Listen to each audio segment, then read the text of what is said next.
HCS exam के लिए दोबारा से टेस्ट सीरीज स्टार्ट करेंगे। जैसा आप जानते हो ये एग्ज़ाम कैंसिल हो गया, प्रीलिम जो लास्ट ईयर हुआ था 2021 में, तो अब 10 जुलाई 2022 को दोबारा से इसका एग्ज़ाम होगा। आपको फर्स्ट क्वेश्चन बताना है, इंग्लिश में आप खुद पढ़ो, मैं हिंदी में इसका ट्रांसलेट करके बताता हूँ।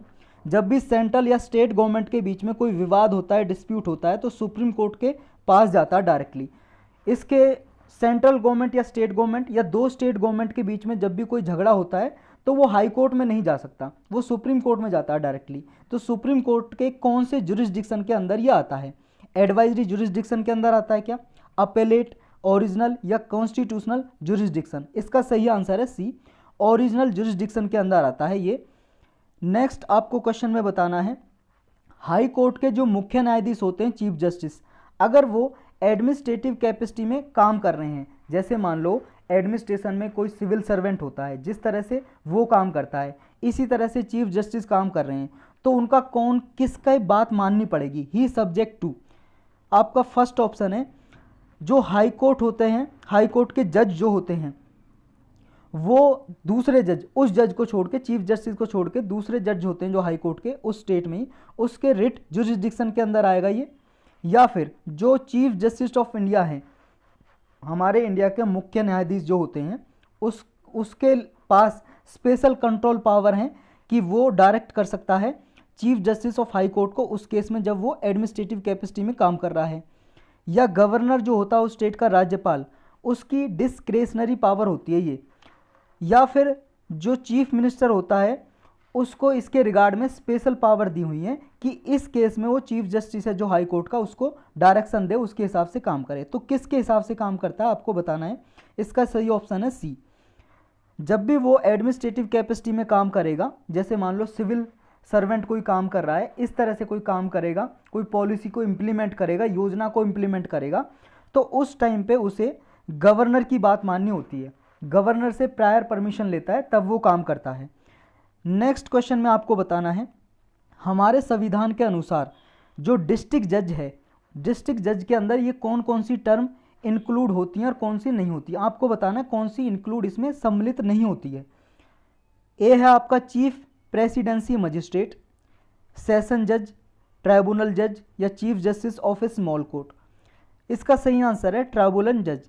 ये डिस्ट्रिक्ट कोर्ट होते हैं, डिस्ट्रिक्ट कोर्ट में डिस्ट्रिक्ट जज भी होते हैं, डिस्ट्रिक्ट जज में ये सारे आ जाते हैं बाकी के तीनों, लेकिन ट्राइब्यूनल जज अलग होते हैं, क्योंकि देखो ये क्वासी जुडिशियल बॉडी है, क्वासी जुडिशियल, ये जुडिशरी के अंदर नहीं आता। क्वासी जुडिशियल इसलिए ट्राइब्यूनल को क्या है, अलग से एक्ट पास करके बनाया जाता है, संविधान में इसकी प्रोविजन अलग से इंक्लूड की गई हैं। नेक्स्ट आपको बताना है, जो इलेक्टोरल कॉलेज होता है प्रेसिडेंट के इलेक्शन के लिए, इलेक्टोरल कॉलेज का मतलब होता है जब प्रेसिडेंट का इलेक्शन होता है तो जो इंसान प्रेसिडेंट के इलेक्शन में वोट डाल सकता है, तो वो कौन कौन सा है जो इम्पीचमेंट में नहीं डाल सकता। इम्पीचमेंट का मतलब है राष्ट्रपति को हटाने की प्रक्रिया। जब प्रेसिडेंट का इलेक्शन होता है तो वो प्रेसिडेंट के इलेक्शन में पार्टिसिपेट तो करते हैं, हिस्सा तो लेते हैं, लेकिन जब प्रेसिडेंट को हटाया जाता है तो हटाने के प्रोसेस में वो हिस्सा नहीं लेते। ये बताना है ऐसा कौन सा असेंबली है, कौन सी सभा है।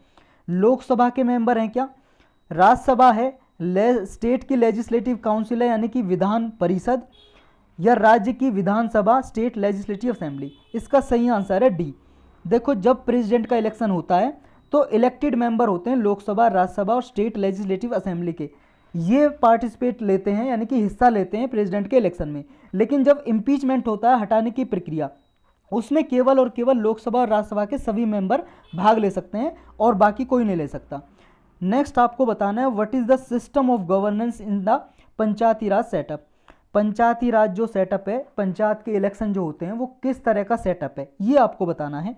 आप सबको पता है पंचायती राज सिस्टम हमारे इंडिया में 1992 में 73rd कॉन्स्टिट्यूशनल अमेंडमेंट के जरिए इसको संवैधानिक दर्जा दिया गया, कॉन्स्टिट्यूशनल स्टेटस, और 74th अमेंडमेंट एक्ट के जरिए म्यूनसिपाल्टी लाई गई, और इसके लिए एक शेड्यूल भी जोड़ा 11 नंबर का पंचायती राज के लिए और 12 नंबर का शेड्यूल जोड़ा म्यूनसिपाल्टीज़ के लिए। तो आपको बताना है पंचायती राज किस तरह का सेटअप है। पहला कह रहा है single structure of local self government at village level. ये सिंगल टीयर स्ट्रक्चर है क्या, विलेज लेवल पे इलेक्शन होते हैं क्या, या 2 टीयर सेटअप है जिसमें विलेज और ब्लॉक लेवल पे लोकल सेल्फ गवर्नमेंट होती है, या 3 टीयर स्ट्रक्चर है जिसमें लोकल सेल्फ गवर्नमेंट जो होती है गांव एरियाज में होती है, विलेज लेवल पे, ब्लॉक लेवल पे होती है, डिस्ट्रिक्ट लेवल पे, या 4 टीयर सिस्टम है जिसमें लोकल सेल्फ गवर्नमेंट गांव में होती है, विलेज लेवल में, ब्लॉक में होती है, डिस्ट्रिक्ट में होती है, जिले में, और स्टेट लेवल पे होती है। इसका सही आंसर आपको पता ही है कौन सा है, सी 3 टीयर स्ट्रक्चर है ये, जिसमें विलेज लेवल, ब्लॉक और डिस्ट्रिक्ट लेवल पे इलेक्शन होते हैं, लोकल सेल्फ गवर्नमेंट इलेक्टेड होती है। तो यही क्वेश्चन थे। अगर आपको अच्छे लगे तो बताना, मैं आगे सीरीज बनाऊंगा। अगर आपको नहीं अच्छे लगे हैं तो मैं आगे नहीं बनाऊंगा।